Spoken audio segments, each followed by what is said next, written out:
So darkness cannot drive out darkness, only light can do that. And Martin Luther King Jr. said that. The quote means you can't fight a bad situation with a bad attitude, but only with a good attitude. This can make people think more positively. King's purpose was to inspire people to be more positive. One, I have a dream, and it means you can do anything, just keep trying and never stop trying. Always keep going.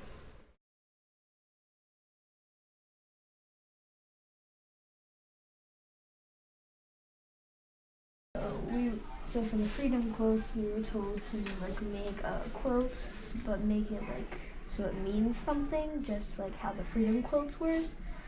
When slaves were trying to give running away and trying to have symbols. They had to have signs to people would make signs and hang them on clothes, clothing lines. Yeah, clothing lines, their front porch, and then they would see the symbols and a house or a cabin would mean there's a safe place to go, when you're running away from people, and then different one of them was a star, and it means follow the North Star. Yeah. I did William H. Hasty. I think it's cool that he was the first African American to serve as governor of the U.S. Virgin Islands. I did Nelson, I cannot pronounce his last name, Mandela. Basically, I wrote his main accomplishments and his career and his education and when he died and his favorite quote and stuff. But the probably thing that I liked about him was when his father died, he had to take over the household and he had to be the man of the house. And then later in life, he became the president of China. My other one was Barack Obama. Okay.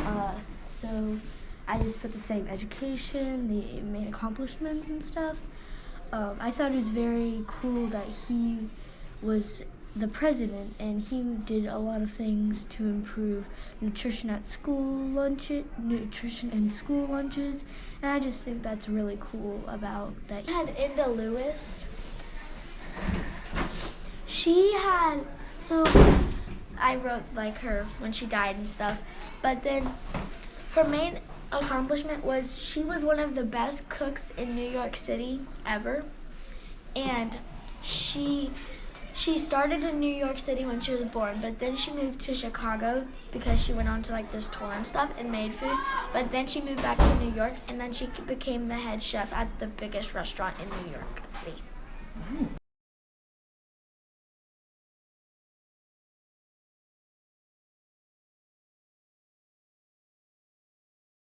The name of this man is? Gordon Parks. Name of this man is? Gordon Parks. Gordon Parks, awesome. What can you tell me about Gordon Parks?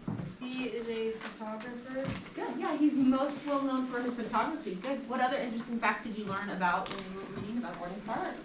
He was born into poverty and segregation. I know that Gordon Parks did not have that leg up, and so he had to work really, really hard to overcome not only poverty, but Segregation. segregation. Absolutely. Good, thank you. What else? Hunter? He was born in Kansas. Do you know where in Kansas? It said Fort Scott. In his photography career, he photographed people like Muhammad Ali, Malcolm X, Adam Clayton Powell Jr., and some other people. Awesome. Did you notice a trend in those people that he photographed? They were famous. They were famous, that's true. Help them out, Hunter. They were two. Malcolm X and Muhammad Ali were both people that not everyone liked. True. They were controversial people. They were also African Americans. So he tried to shine a spotlight on other African Americans as well. He was Awesome. almost fighting for segregation through a camera. Desegregation. Oh yeah. Yeah, absolutely. And you could not be more right. In fact, there's a famous quote on that website. Will you guys scroll? It's all under red. Did you see it, Rochelle? Scroll and What read. does it mean though? Let's talk about that. Can I get a volunteer to read that aloud for us? Jake, nice, loud, and proud, please. I saw that the camera could be a weapon against poverty, against racism, against all sorts of social ills. I knew at that point I had to have a camera. I thought that it kind of meant that like people kind of need to wake up a little bit and like see that it's not all sunshine and rainbows. Okay. Thank you. He uses the words, he calls the camera a weapon. Why do you think he says weapon?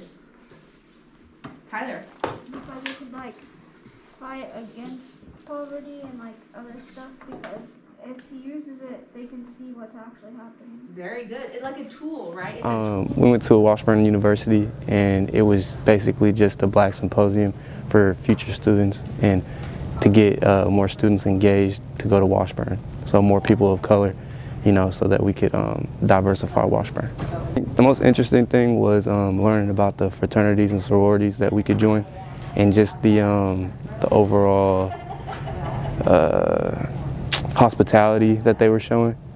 Yeah, that's really what I enjoyed the most. Interesting thing was the girl that was from Kansas, and I think she was a first-generation college student, and then she first went to Wichita State for I think law school, and then came to Washburn Law and stayed there for like 7 years, and then now she's a prosecutor in, I think, Topeka, and that was a pretty interesting story.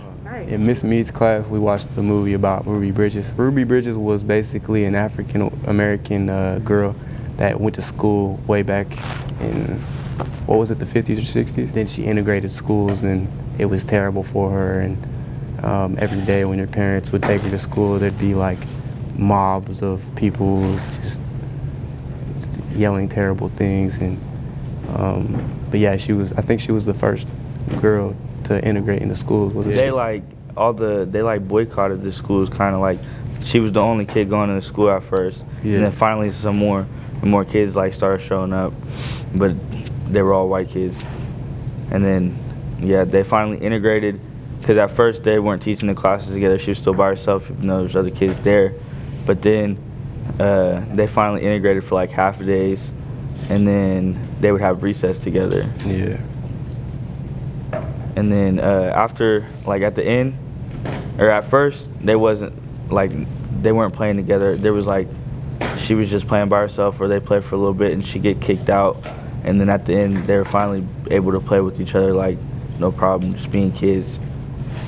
That movie made me, I don't know, it makes me appreciate like, well, I mean, obviously we're not fully there, but like we've gotten better. Like it's like we don't have none of that segregation, but I mean, there's still, to this day, there's still problems about racism.